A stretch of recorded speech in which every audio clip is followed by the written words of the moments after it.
ધોરણ 9માં સામાજિક વિજ્ઞાન વિષયમાં આગળ જોઈએ નવો પાઠ એ પહેલાં થોડીક સૂચના આપી દઉં તમને લોકોને, ત્યાર પછી પાઠની શરૂઆત કરીએ કે તમને આની પહેલાંના વિડિયો લેક્ચરમાં જે PDF ફાઇલ પહેલા અને 8માં આખા પાઠમાંથી મોકલવામાં આવી છે, તો આ બંને પાઠ છે એની PDF ફાઇલ છે એ ખાલી વાંચવા માટે છે. એમાંથી હોમવર્કના જેટલા પ્રશ્નો પૂછ્યા હોય, ધારો કે 8મો પાઠ છે એમાં 4 ભાગ થયા છે, તો ચારેય ભાગમાં જેટલું હોમવર્ક પૂછ્યું છે એટલું જ લખવાનું. બાકી જે PDF ફાઇલ છે એ આખી નોટબુકમાં લખવાની નથી, પરંતુ વાંચન માટે મોકલાવેલી છે. એટલે કોઈ પણ વિદ્યાર્થીને પ્રશ્ન થતો હોય તો તમને જેટલા પ્રશ્ન હોમવર્કમાં મોકલવામાં આવે છે એટલા જ પ્રશ્ન સમાજની હોમવર્ક બુક, જે રફ બુક નહીં પણ સમાજની હોમવર્ક બુક બનાવવાની અને એમાં લખવાનું, અને એટલી જ વસ્તુ એ મટીરિયલમાંથી જોઈને લખવાની. બાકી તે મટીરિયલ વાંચન માટે છે.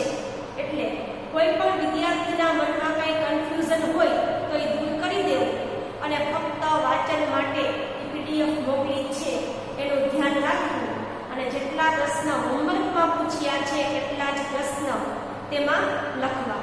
તો આજના દિવસે ભૂગોળનો 13મો પાઠ છે કે જેમાં ભારતનું સ્થાન, કે એશિયા ખંડ છે એમાં ભારતનું સ્થાન શું છે. ત્યાર પછી ભૂસ્તરીય, ભૂ એટલે કે જમીન અને સ્તર એટલે કે પગ અથવા તો ભાગ, કે એશિયા ખંડમાં ભારતનું સ્થાન શું છે. ભૂ એટલે કે ભારતની જમીન છે એના કેવા કેવા પ્રકારો છે. અને ત્યાર પછી ભૂપૃષ્ઠ એટલે કે ભૌગોલિક પર્યાવરણ છે તે.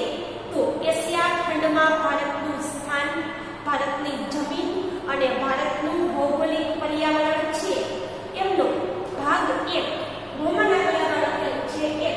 તો કે 13 અને 14 ભૂગોળના બંને પાઠ છે, બંનેનું ટાઇટલ એટલે કે શીર્ષક એક જ સરખું છે પણ બંનેમાં માહિતી અલગ અલગ છે. તો આજના દિવસે 13મા પાઠમાં આપણે 2 ટોપિક જોવાના છીએ. એમાં એક છે ભારતનું સ્થાન, કદ અને વિસ્તાર, કે એશિયા ખંડમાં ભારતનું સ્થાન શું છે, કદ કેવું છે અને એનો વિસ્તાર કેટલા સુધી ફેલાયેલો છે તે. ત્યાર પછી એમાં જે માહિતી આવે છે કે જે કદાચ તમને ખબર ન હોય તો એની વિશે પણ તમને સમજાવી દઈશ. અને એક ટોપિક અહીં લખ્યો નથી, ભારતના પડોશી દેશો, ગોગમાં નથી સમાણું એટલા માટે, પણ ભારતના પડોશી દેશો, આ બંને ટોપિક કે ભારતનું સ્થાન, કદ અને વિસ્તાર અને ભારતના પડોશી દેશો, આ બંને વિશે આજના દિવસે માહિતી મેળવીએ. વિશ્વના દેશોમાં ભારત આગવું સ્થાન ધરાવે છે, કે વિશ્વના દેશો છે એમાં ભારતનું આગવું એટલે કે અનોખું સ્થાન છે. ભારત એક વિશાળ દેશ છે, કે વિશ્વમાં ભારત એક અલગ અને અનોખું સ્થાન ધરાવે છે. ભારત એક વિશાળ એટલે કે ખૂબ જ મોટો દેશ છે. ભારતીય સંસ્કૃતિ પ્રાચીનતમ છે. પ્રાચીનતમ એટલે કે જૂનામાં જૂની, કે ભારત ખૂબ મોટો દેશ છે અને ભારતની સંસ્કૃતિ ખૂબ જૂની છે. તે વિશ્વનો લોકશાહી ધરાવતો સૌથી મોટો દેશ છે, કે વિશ્વમાં લોકશાહી હોય એવા ઘણા બધા દેશો છે. આપણે 8મા પાઠમાં માહિતી મેળવી હતી કે લોકશાહી એટલે કે લોકો દ્વારા ચાલતું શાસન, કે જેમાં મત આપી અને આપણે આપણા મનગમતા પ્રતિનિધિઓ અને નેતાઓને ચૂંટી શકીએ છીએ. તો વિશ્વમાં ઘણા બધા લોકશાહી શાસન ધરાવતા દેશ છે, જેમાં ભારત લોકશાહી શાસન ધરાવતો હોય એવો સૌથી મોટો દેશ છે. ભારતની સંસ્કૃતિ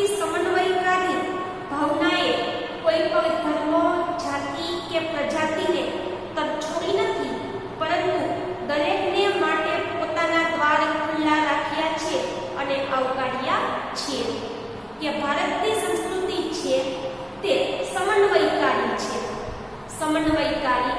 સમન્વયકારી એટલે શું? સમન્વય એટલે કે ભેગું થવું. તો ભારતની સંસ્કૃતિ છે તે ભેગી થયેલી છે.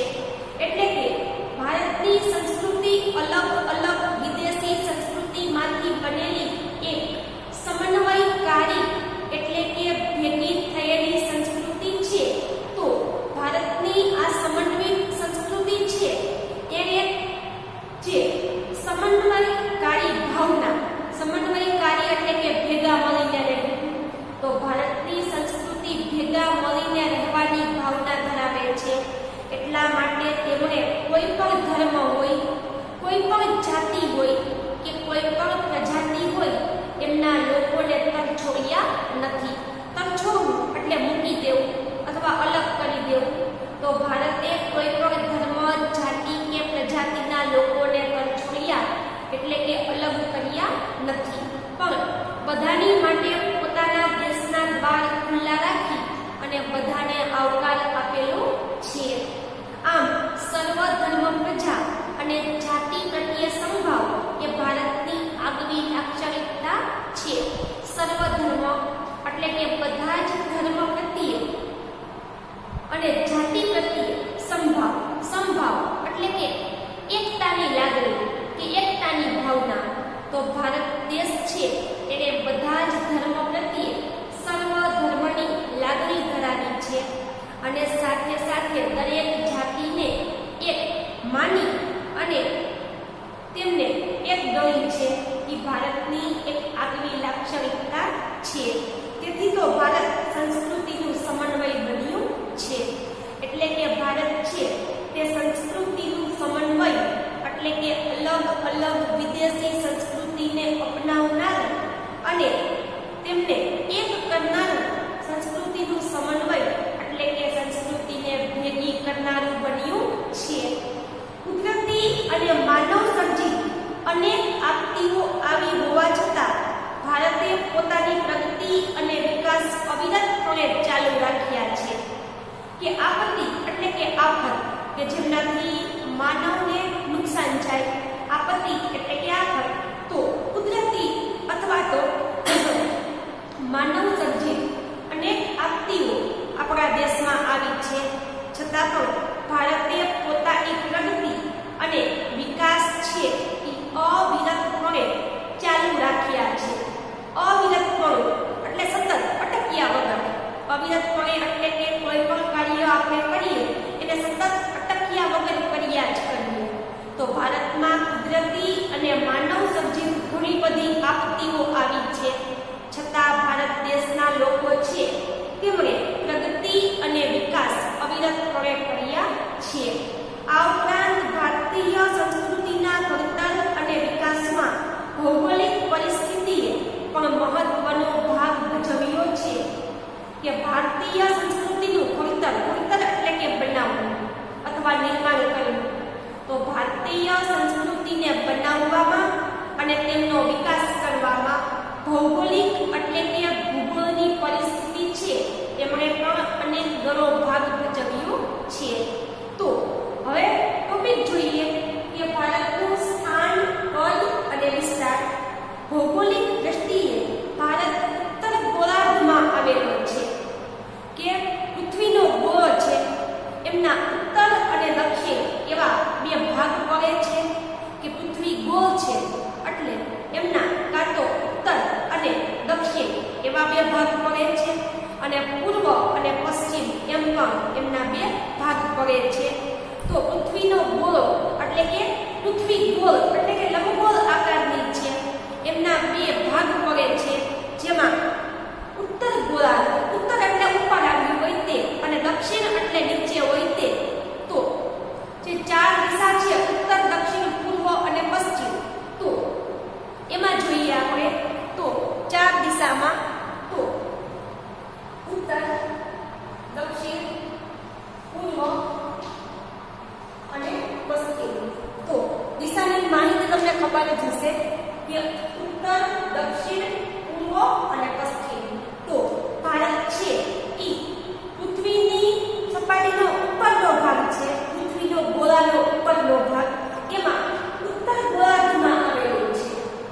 એશિયા ખંડ છે કે ભારત એશિયા ખંડનો એક ભાગ છે કે પૃથ્વી ઉપર અલગ અલગ 7 ખંડો છે કે જેમાંથી એશિયા ખંડનો ભારત ભાગ છે. તો આ એશિયા ખંડ છે એ ઉત્તર ગોળાર્ધમાં આવેલું છે. તો એશિયા ખંડના દક્ષિણ ભાગમાં વિસ્તરેલો છે કે ભારત છે એ પૃથ્વીનો ગોળો જોઈએ. તમારી પાસે પણ પાઠ્યપુસ્તક છે એમાં પાન નંબર 99 ઉપર પૃથ્વીનો ગોળો છે. આ એમાં ઉત્તર ગોળાર્ધનો ભાગ છે જેમાં ભારત છે એ સફેદ કલરથી બતાવેલો છે. જો એશિયા ખંડનો નકશો છે એ લીલા કલરથી બતાવેલો છે કે લીલો કલર એશિયા ખંડનો નકશો છે અને જેમાં સફેદ કલર ભારત છે. એટલે એશિયા ખંડમાં ભારત દક્ષિણ બાજુ એટલે કે નીચેની બાજુ આવેલું છે. તમને જેમ દિશામાં કીધું કે દક્ષિણ એટલે કે નીચેની બાજુ આવેલી દિશા, તો ભારત છે એ એશિયા ખંડમાં દક્ષિણ બાજુ આવેલો દેશ છે. ભારતના મુખ્ય ભૂમિખંડનો વ્યાપ એટલે કે ફેલાવો કે ભારતનો મુખ્ય ભૂમિ એટલે કે જમીન કે ભારતની મુખ્ય જમીનનો ફેલાવો છે એ 8 અંશ અને 4 મિનિટ. જો આવી રીતે લખેલું હોય 8 અંશ અને આવી રીતે લખેલું હોય એને 8 અંશ અને 4 મિનિટ વચાય. જો લખેલું છે કે 8 ની ઉપર ટપકું કર્યું હોય એને 8 અંશ વચાય અને 4 છે એની ઉપર આવું એક ચિહ્ન હોય એમને મિનિટ વચાય. એટલે કે 8 અંશ અને 4 મિનિટ કે ગોળ ટપકું છે તે અંશ છે અને એક ચિહ્ન છે એને ભૂગોળની ભાષામાં મિનિટ કહે છે. તો ભારત છે એની મુખ્ય ભૂમિનો ખંડ છે એમનો વ્યાપ 8 અંશ 4 મિનિટથી 37 અંશ 6 મિનિટ ઉત્તર અક્ષાંશ વૃત્ત અને 68 અંશ 7 મિનિટથી 97 અંશ 25 પૂર્વ રેખાંશ વચ્ચે આવેલો છે. કે અક્ષાંશ અને રેખાંશ 6 થી 8 માં તમે ભણી ગયા, છતાં પણ એમની માહિતી ટૂંકમાં આપેલી છે કે અક્ષાંશ કે પૃથ્વીની સપાટી છે એની ઉપર આવેલી કાલ્પનિક આડી દોરેલી રેખાને અક્ષાંશ કહેવાય. કે અક્ષાંશ એટલે શું કે પૃથ્વીની સપાટી ઉપર આડો લીટો હોય કે આડી દોરેલી કાલ્પનિક એટલે કલ્પના કરેલી છે, હકીકતમાં નથી પણ ભૂગોળને સમજવા માટે કલ્પના કરેલી છે એવી કાલ્પનિક રેખા ટૂંકમાં પૃથ્વીની સપાટી ઉપર આવેલી આડી રેખાને અક્ષાંશ કહે છે. એવી રીતે રેખાંશ તો પૃથ્વીની સપાટી ઉપર દોરેલી ઊભી કાલ્પનિક રેખા છે એને રેખાંશ કહે છે. કે પૃથ્વીની સપાટી ઉપર ઊભી દોરેલી અને કલ્પના કરેલી રેખાને રેખાંશ કહે છે. ભારતની મધ્યમાંથી કર્કવૃત્ત પસાર થાય છે. કે પૃથ્વી ઉપર મુખ્ય 3 વૃત્ત છે, કર્કવૃત્ત, વિષુવવૃત્ત અને મકરવૃત્ત. તો ભારતની મધ્ય એટલે કે બરાબર વચ્ચે કે ભારતની બરાબર વચ્ચેથી કર્કવૃત્ત પસાર થાય છે જે 23 અંશ 30 મિનિટ ઉત્તર અક્ષાંશ ઉપર આવેલું છે અને દેશને 2 ભાગમાં વિભાજિત કરે છે. કે ભારતની બરાબર મધ્યમાંથી કર્કવૃત્ત પસાર થાય છે જે ભારતના બરાબર 2 ભાગ કરે છે.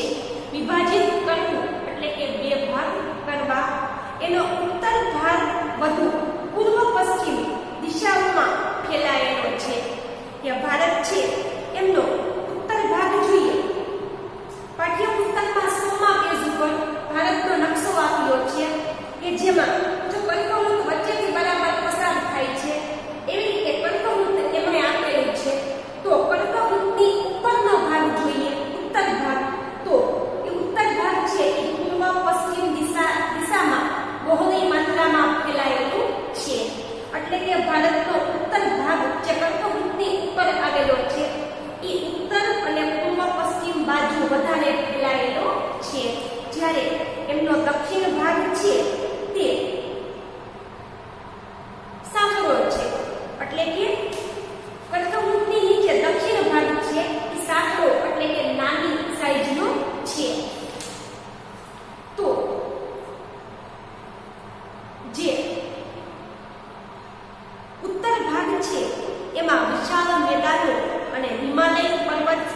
આવેલા છે કે કર્કવૃતની ઉપરનો ભાગ જે ઉત્તર ભારત તરીકે ઓળખાય છે, જ્યાં હિમાલય પર્વત શ્રેણી એટલે કે એક નહીં પણ એક કરતા વધારે હોય તેવું ક્રમમાં ગોઠવાયેલું હોય તેવું. તો હિમાલય કોઈ એક પર્વત નથી, પણ એક સાથે ઘણા બધા પર્વતોની હારમાળા છે. એટલે કે ઉત્તર ભારતમાં વિશાળ મેદાનો એટલે કે મોટા નદીઓએ તૈયાર કરેલા મેદાનો અને હિમાલય પર્વતમાળા આવેલી છે. કર્કવૃતથી દક્ષિણ બાજુ જઈએ તો ત્યાંનું ક્ષેત્ર ત્રિકોણ જેવો આકાર ધરાવે છે. કે કર્કવૃતથી નીચેની બાજુ જઈએ તો નીચેનો ભાગ ત્રિકોણ જેવો આકાર હોય એવો આકાર ધરાવે છે અને તેનો દક્ષિણ તરફનો ભૂભાગ સાંકડો બનતો જાય છે. કે ઉત્તરથી જેમ જેમ દક્ષિણ બાજુ જઈએ કર્કવૃતની જેમ જેમ દક્ષિણ બાજુએ કે જ્યાં નીચે હિંદ મહાસાગર છે, તો ત્યાં નીચેની બાજુ જોઈએ તો ભારતનો ભૂમિ એટલે કે જમીનનો વિસ્તાર ધીમે ધીમે સાંકડો બની જાય છે અને પછી સમુદ્ર શરૂ થઈ જાય છે. આ મુખ્યત્વે દ્વીપકલ્પીય ઉચ્ચ પ્રદેશનો ભાગ છે. તેમાં પૂર્વ અને પશ્ચિમ કિનારાના સાંકડા મેદાનોનો સમાવેશ થાય છે. દ્વીપકલ્પ તો કે દ્વીપકલ્પ એટલે શું? તો કે એક બાજુ જમીન અને ત્રણ બાજુ સમુદ્ર હોય એને દ્વીપકલ્પીય વિસ્તાર કહેવાય. તો ભારતની વાત કરીએ તો ભારતનો નકશો જોઈએ તો ભારતનો દક્ષિણ ભાગ છે એ દ્વીપકલ્પીય વિસ્તાર છે. કેમ કે પૂર્વમાં બંગાળની ખાડી છે, પશ્ચિમમાં અરબ સાગર છે અને દક્ષિણમાં હિંદ મહાસાગર છે. એટલે ત્રણ બાજુ સમુદ્રથી ઘેરાયેલો ભાગ હોય એને ભૂગોળની ભાષામાં દ્વીપકલ્પ કહે છે. તો ભારતનો દક્ષિણ ભાગ દ્વીપકલ્પીય એટલે કે ત્રણ બાજુ સમુદ્રથી ઘેરાયેલો છે અને ઉચ્ચ પ્રદેશ, ઉચ્ચ એટલે કે ઊંચું, કે જમીન છે એ મોટે ભાગે ઊંચાઈવાળા વિસ્તારમાં આવેલી છે. તેમાં પૂર્વ અને પશ્ચિમના કિનારાના સાંકડા મેદાનો આવેલા છે. કે દક્ષિણ ભારત સમુદ્રની નજીકનો વિસ્તાર છે એટલે દક્ષિણ ભારતમાં પૂર્વ અને પશ્ચિમનો ભાગ છે જે સમુદ્ર કિનારાની નજીકનો સાંકડો એટલે કે નાનો ભાગ ધરાવે છે. ભારત દેશના અક્ષાંશીય અને રેખાંશીય વ્યાપ બંને સરખા અર્થાત 30 અંશ છે. કે ભારતના અક્ષાંશીય અને રેખાંશીય વ્યાપ એટલે કે ફેલાવો જોઈએ તો કે ભારતમાં અક્ષાંશ અને રેખાંશનો ફેલાવો લગભગ સરખો એટલે કે 30 અંશ જેટલો છે. પરંતુ વાસ્તવિક રીતે કાશ્મીરથી કન્યાકુમારી ઉત્તર દક્ષિણની લંબાઈ 3214 કિલોમીટર છે. એટલે કે ભારતના અક્ષાંશ અને રેખાંશ છે એનો ફેલાવો લગભગ સરખો છે. છતાં પણ ઉત્તરમાં કાશ્મીરથી દક્ષિણમાં કન્યાકુમારી કે ભારતનો સૌથી છેલ્લામાં છેલ્લો હિંદ મહાસાગરની ઉપરનો ભાગ છે એને કન્યાકુમારી કહે છે. તો ઉત્તરમાં કાશ્મીરથી લઈ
જેમ જેમ જઈએ તેમ તેમ સમયગાળામાં ફેરફાર થાય છે. ઉદાહરણ તરીકે ભારતનું અસમ રાજ્ય છે, અસમ અને અરુણાચલ પ્રદેશ રાજ્ય જે પૂર્વ ભારતમાં આવ્યા છે, કે જ્યાં ભારતમાં સર્વપ્રથમ સૂર્યોદય સવારે 4 થી 5 ની વચ્ચે થઈ જાય છે. કે સામાન્ય રીતે અસમ અને અરુણાચલ પ્રદેશમાં સૂર્યોદય સવારે 4 થી 5 વાગ્યાના સમયગાળામાં થઈ જાય છે. જ્યારે ધીમે ધીમે પૂર્વથી પશ્ચિમ બાજુ જઈએ તો ગુજરાત રાજ્ય આવે છે. અહીં તો ગુજરાતમાં જોઈએ તો 6 થી 7 વચ્ચેનો સમયગાળો છે, ત્યારે સૂર્યોદય થાય છે ગુજરાત રાજ્યમાં. શું કામ? તો કે અસમ અને અરુણાચલ પ્રદેશ પૂર્વના રાજ્યો છે, તેથી પશ્ચિમમાં જઈએ તો 2 કલાકનો તફાવત પડે છે. એટલે ગુજરાતમાં 6 થી 7 વાગ્યાના સમયગાળે સૂર્યોદય છે તે થાય છે. એટલે કે પૂર્વથી પશ્ચિમનો જે સ્થાનિક સમય છે એમાં 2 કલાકનો તફાવત છે. કે પૂર્વમાં સવારે 4 વાગ્યા હોય ત્યારે સૂર્યોદય થઈ જાય, એ જ સમયે પશ્ચિમમાં ગુજરાતમાં હજી રાત બાકી હોય છે. એટલે સ્થાનિક સમય એટલે કે એક સ્થળનો સમય કે જ્યાંથી આખા દેશનો સમય નક્કી થતો હોય છે. અરુણાચલ પ્રદેશના પૂર્વ ભાગમાં સૂર્યોદય થાય છે, એ જ સમયે પશ્ચિમ ગુજરાતમાં હજુ રાત બાકી હોય છે. કે પૂર્વમાં આવેલું અરુણાચલ રાજ્ય છે, ત્યાં સવારમાં લગભગ 4 થી 5 ની વચ્ચે સૂર્યોદય એટલે કે સૂર્ય છે તે ઉગી જાય છે. જ્યારે એ જ સમયે સવારના 4 થી 5 ની વચ્ચે ગુજરાતમાં જોઈએ તો હજી રાત ચાલતી હોય છે. આમ ભારતના પ્રમાણ સમયની રેખા 82 અંશ અને 30 મિનિટ પૂર્વ રેખાંશરૂપ છે. એટલે કે ભારતના પ્રમાણ સમયની રેખા છે એ 82 અંશ અને 30 મિનિટ પૂર્વ રેખાંશરૂપ છે, જે 5 રાજ્યોમાંથી પસાર થાય છે. તો પ્રમાણ સમય એટલે શું? તો કે પ્રમાણ સમય કે જે તમે 8મા ધોરણમાં ભણી ગયા છો, ફરીથી એકવાર યાદ કરી લઈએ. તો પ્રમાણ સમય એટલે શું? કે કોઈ પણ દેશનો મધ્ય ભાગ જેમનો સમય આખા દેશનો પ્રમાણ સમય ગણાય છે. કે દેશમાં બરાબર વચ્ચે આવેલું એવું સ્થળ કે એનો સમય આખા દેશનો એક જ સમય ગણાય, એને પ્રમાણ સમય કહેવાય. શું કામ? તો કે જો આવો પ્રમાણ સમય ન રાખવામાં આવે તો અલગ અલગ રાજ્યનો સમય અલગ અલગ થઈ જાય અને દેશ ચલાવવો મુશ્કેલ થઈ જાય. એટલે કે દરેક દેશમાં બરાબર વચ્ચે આવેલું સ્થળ છે એનો સમય આખા દેશનો એક ચોક્કસ સમય ગણાય છે, જેને પ્રમાણ સમય કહે છે. ગુજરાતની વાત કરીએ તો ગુજરાતમાં ભારતની વાત કરીએ તો ભારતમાં અલ્હાબાદ ઉત્તર પ્રદેશનું શહેર છે. આ અલ્હાબાદમાં જે સમય હોય એ સમય આખા ભારતનો પ્રમાણ સમય ગણવામાં આવે છે. એટલે આ પ્રમાણ સમય રેખા ભારતના 5 રાજ્યોમાંથી પસાર થાય છે અને એનો જે કાંઈ સ્થાનિક સમય છે એ આખા ભારતનો પ્રમાણ સમય ગણવામાં આવે છે. ભારતનો કુલ વિસ્તાર 32.8 લાખ ચોરસ કિલોમીટર છે. કે આખા ભારતનો ભૂમિનો વિસ્તાર જોઈએ તો 32.8 લાખ ચોરસ કિલોમીટર છે. અને ક્ષેત્રફળની દ્રષ્ટિએ જોઈએ તો ભારત વિશ્વમાં 7મા ક્રમે છે. કે ભારત કરતાં વિશ્વમાં 6 દેશ ક્ષેત્રફળની દ્રષ્ટિએ મોટા છે અને ભારત 7મા ક્રમે છે. ભારત વિશ્વના ભૂમિ ભાગના કેવળ 2.42% ભાગ ધરાવે છે. કે વિશ્વનો જે કુલ જમીનનો વિસ્તાર છે એમાં ભારત ફક્ત એટલે કે ફક્ત 2.42% જેટલો જ જમીનનો ભાગ ધરાવે છે. ભારત કરતાં છે 6 દેશ મોટા છે, જેમાં પહેલું રશિયા, બીજું કેનેડા, ત્રીજું US એટલે કે અમેરિકા, 4 ચીન, 5 બ્રાઝિલ અને 6 ઓસ્ટ્રેલિયા. પરીક્ષામાં 2 માર્કના પ્રશ્નમાં પૂછી શકાય કે ભારત કરતાં કેટલા દેશ મોટા છે અને કયા કયા. ભારતનો ભૂમિ ભાગ એશિયા ખંડની દક્ષિણે આવેલો છે. કે ભારત છે એનો ભૂમિ ભાગ જોઈએ તો કે એશિયા ખંડમાં દક્ષિણ બાજુ આવેલો છે. એની ઉત્તરમાં ઊંચી પર્વત શ્રેણીઓ સેંકડો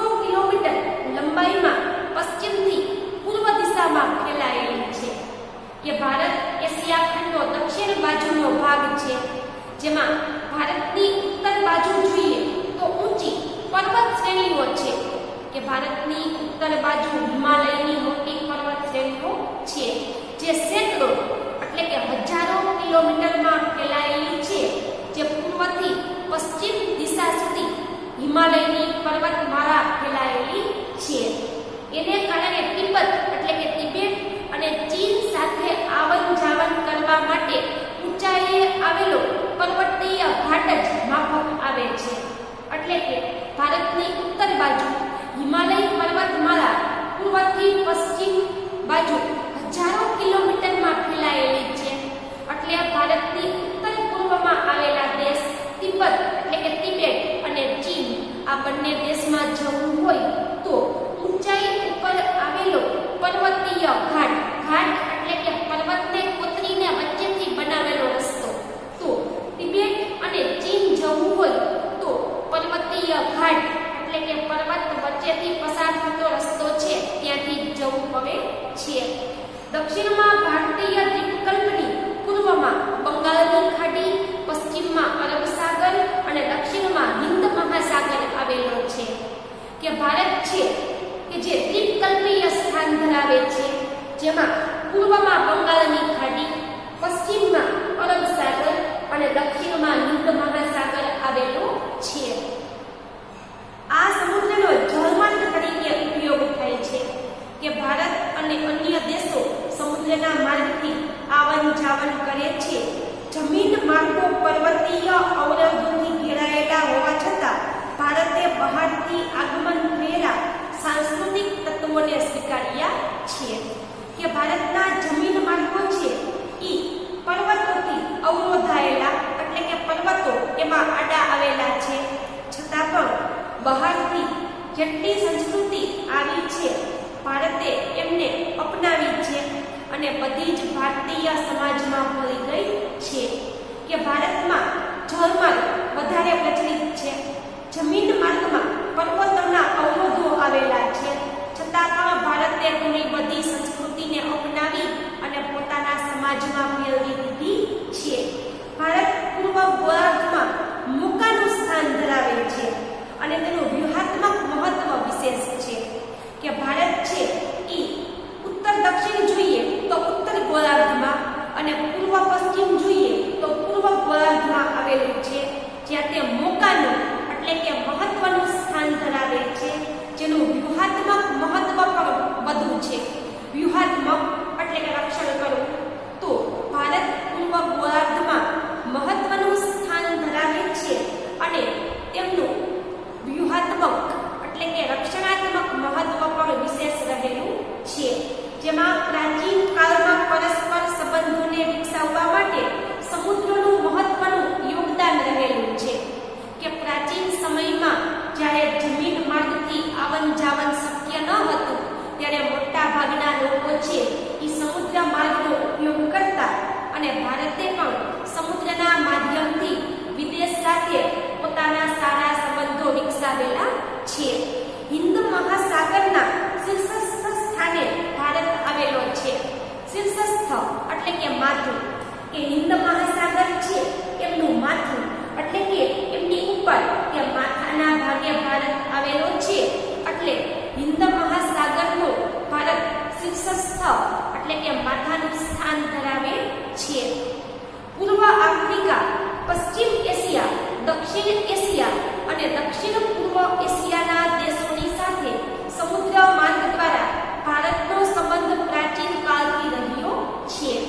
કે આફ્રિકા ખંડનો પૂર્વ ભાગ, એશિયાનો પશ્ચિમ ભાગ, એશિયાનો દક્ષિણ ભાગ અને એશિયાના દક્ષિણ પૂર્વ એશિયાના દેશો છે કે જે સમુદ્ર માર્ગ દ્વારા ભારતની સાથે પ્રાચીન સમયથી સારા સંબંધો અને વેપારી સંબંધો ધરાવે છે. કે ભારતમાં 3 બાજુ સમુદ્ર આવેલો હોવાને કારણે ભારત અનેક દેશો સાથે સમુદ્રના માધ્યમથી સારા સંબંધો તેમણે વિકસાવ્યા છે. પરિણામે ભારતે આ દેશોની સાથે ઘનિષ્ઠ સાંસ્કૃતિક અને વ્યાપારિક સંબંધો અને પોતાના વિશિષ્ટ સ્થાનને કારણે વિકસાવ્યા છે. કે ભારત છે એની 3 બાજુ સમુદ્ર આવેલો હોવાને કારણે ભારતે આ દેશો છે પોતાના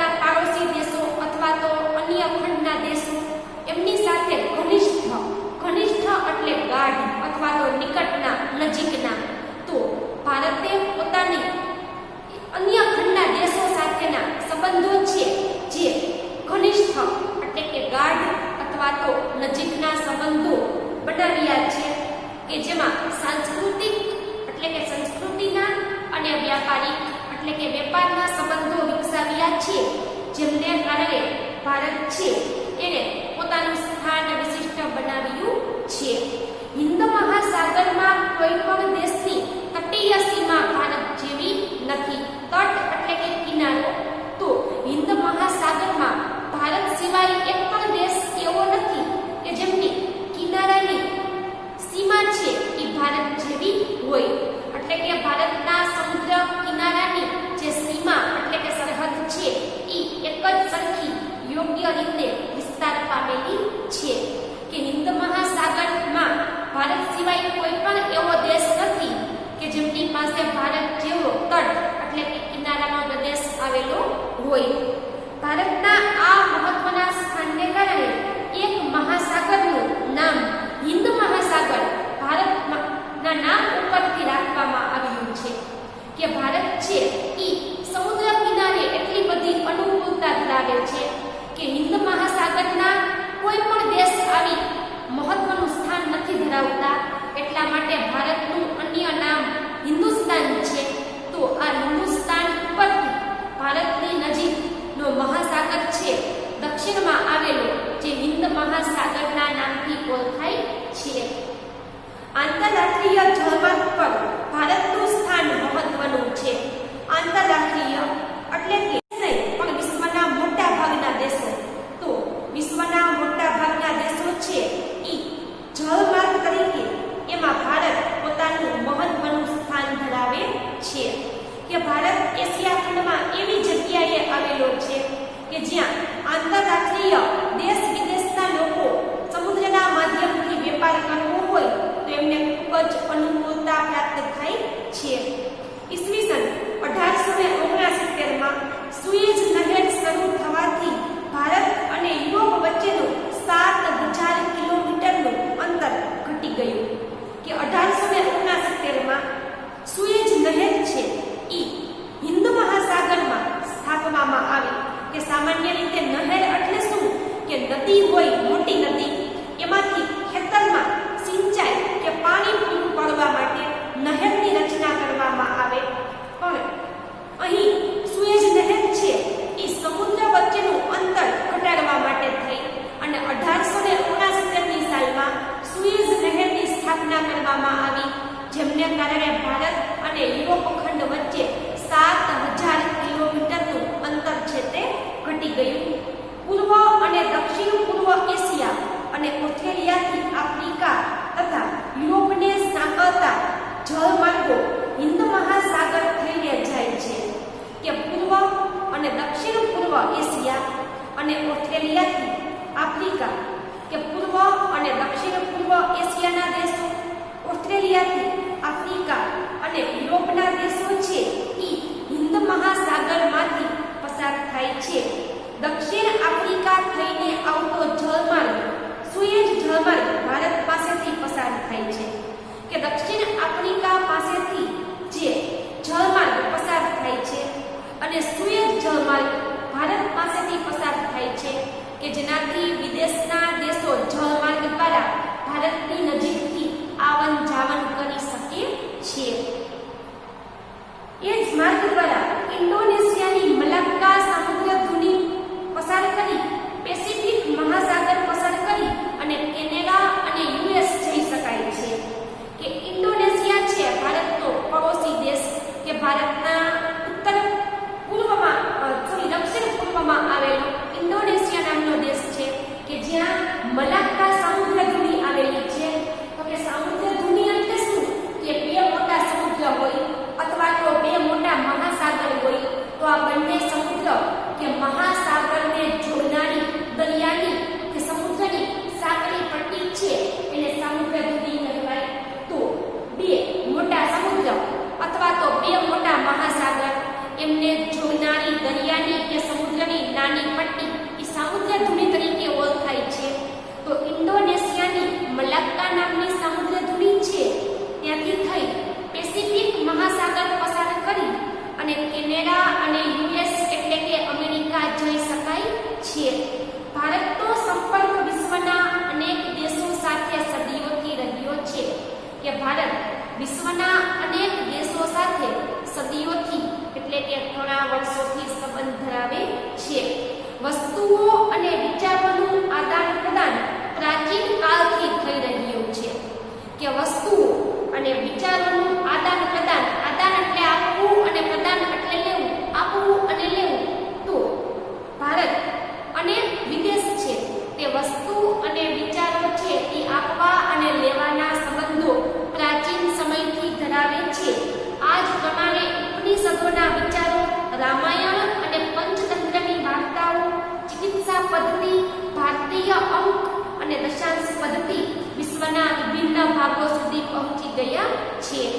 ઉપનિષદ કે ભારતમાં હિન્દુ ધર્મનું ધાર્મિક પુસ્તક છે, તો ઉપનિષદ એમના વિચારો, રામાયણ અને પંચતંત્રની વાર્તાઓ, પંચતંત્ર કે જેમાં નાના બાળકો છે, નાના બાળકોને વાર્તાની સાથે સાથે એમાં સંસ્કારનું સિંચન થાય એવી પ્રાણીઓની વાર્તાઓ આપેલી છે કે જેમાંથી નાના બાળકોને બોધ મળે છે અને સાથે સાથે એનામાં સંસ્કાર વિકસે છે અને બાળકોને વાર્તાના માધ્યમથી મનોરંજન પણ પ્રાપ્ત થાય એમને પંચતંત્રની વાર્તાઓ કહે છે.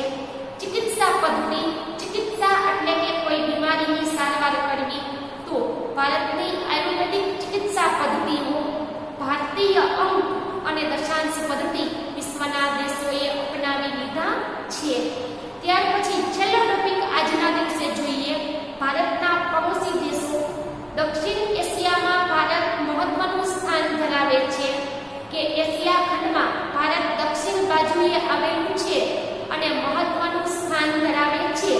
ભારતમાં 29 રાજ્ય, દિલ્હી એક રાજ્ય અને રાષ્ટ્રની રાજધાનીનો પ્રદેશ અને 6 સંઘ શાસિત પ્રદેશો આવેલા છે. કે હાલમાં ભારતમાં 29 રાજ્ય છે. દિલ્હી પોતે એક રાજ્ય પણ છે અને દેશની રાજધાની પણ છે અને 6 સંઘ શાસિત પ્રદેશો.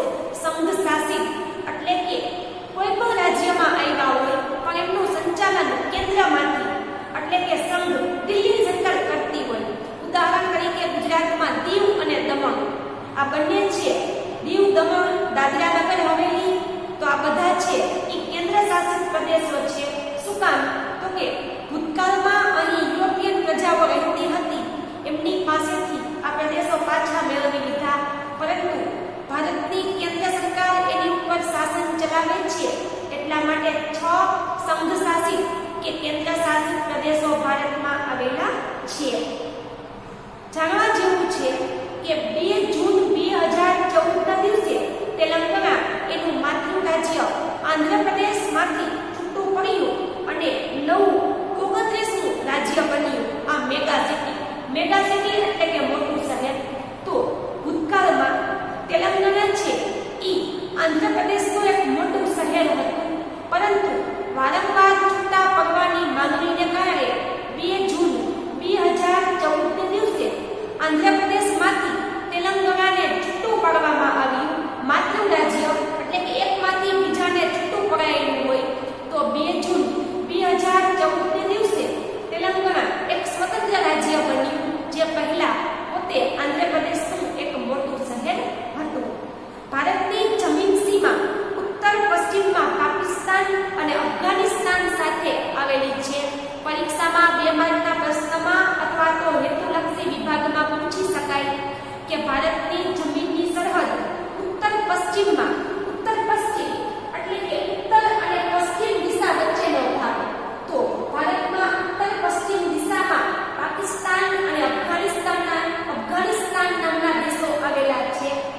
ઉત્તર પૂર્વમાં, ઉત્તર પૂર્વ એટલે ઉત્તર અને પૂર્વની વચ્ચેનો ભાગ કે જ્યાં ચીન, નેપાળ અને ભૂટાન જેવા દેશો આવેલા છે અને પૂર્વમાં ભારતની પૂર્વ છે ત્યાં મ્યાનમાર એટલે કે બર્મા અને બાંગ્લાદેશ જેવા દેશો આવેલા છે.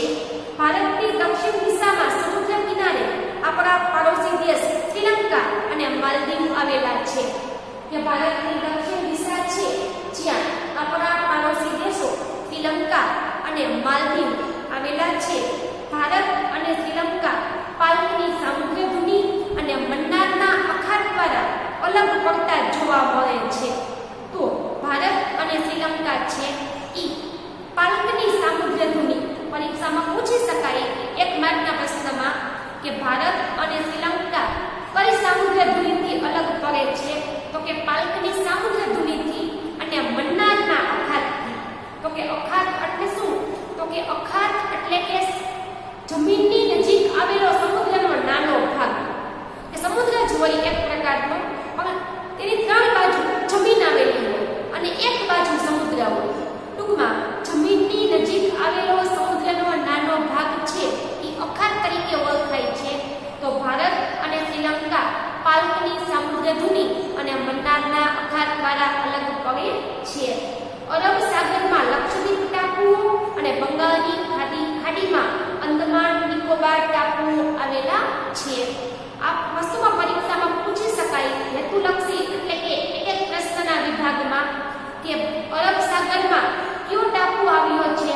તો અરબ સાગરમાં લક્ષદ્વીપ ટાપુ કે જેમની રાજધાની કૈવર્તી છે અને બંગાળની ખાડીમાં અંદમાન નિકોબાર ટાપુ જેમની રાજધાની પોર્ટ બ્લેર છે.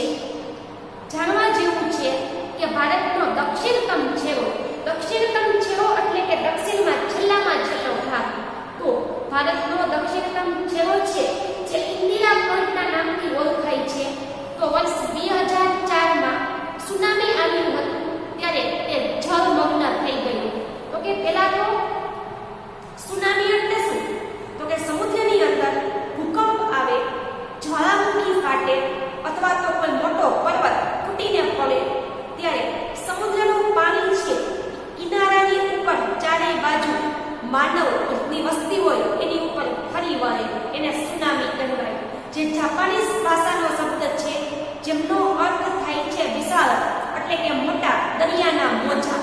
કે સમુદ્રમાં ભૂકંપ કે જ્વાળામુખી આવે ત્યારે સમુદ્રની કિનારાની નજીક મોજા ઊંચા ઉછળવા લાગે છે અને આજુબાજુની જમીનના વિસ્તાર ઉપર ફરી વળે છે, જેને કારણે આખો વિસ્તાર જળમગ્ન એટલે કે પાણીમાં ડૂબી જાય છે. તો 2004ની સાલમાં હિન્દ મહાસાગર છે એમાં સુનામી આવ્યો હતો ત્યારે ભારતનો દક્ષિણતમ છેડો ઇન્દિરા પોઈન્ટ છે એમાં ડૂબી ગયો. અને આની સાથે સાથે અંદમાન નિકોબાર કે જે ભારતના બંગાળની ખાડીમાં આવેલા ટાપુઓ છે એના પણ થોડાક ભાગ છે એ સમુદ્રમાં ડૂબી ગયા હતા. તો આજના દિવસે આપણે ભારતનું સ્થાન, કદ અને વિસ્તાર વિશે માહિતી મેળવી અને ત્યાર પછી ભારતના પડોશી દેશો એમની વિશે માહિતી મેળવી અને આની પછી નેક્સ્ટ વિડિયો લેક્ચર છે એમાં અગાઉના ટોપિક છે એમની વિશે આપણે માહિતી મેળવશું. અને બીજી વાત કે તમને જે હોમવર્ક આપવામાં આવે છે વિડિયો લેક્ચરના અંતે એ હોમવર્ક જે આપ્યું છે એટલું જ તમારે તમારી હોમવર્ક બુક છે એમાં લખવું. બાકી જે મટીરિયલ આપ્યું છે તમને એમાંથી જે પ્રશ્ન હોમવર્કમાં પૂછ્યા છે એ જ લખવા. બાકી વાંચન માટે એ PDF ફાઇલ છે એ મોકલવામાં આવી છે. છતાં પણ કોઈ પણ વિદ્યાર્થી છે એને આજના દિવસનો પાઠ છે એમાં કાંઈ પણ જાતના પ્રશ્ન હોય કે ન સમજાય તો તમને લોકોને તમારા વાલીને ફોન કરીને કીધેલું હતું કે કોઈ પણ શિક્ષકો છે એનો કોન્ટેક્ટ નંબર એમાં આપેલો છે. તો મારા કોઈને પ્રશ્ન હોય તો મને કોન્ટેક્ટ કરી અને કાંઈ પણ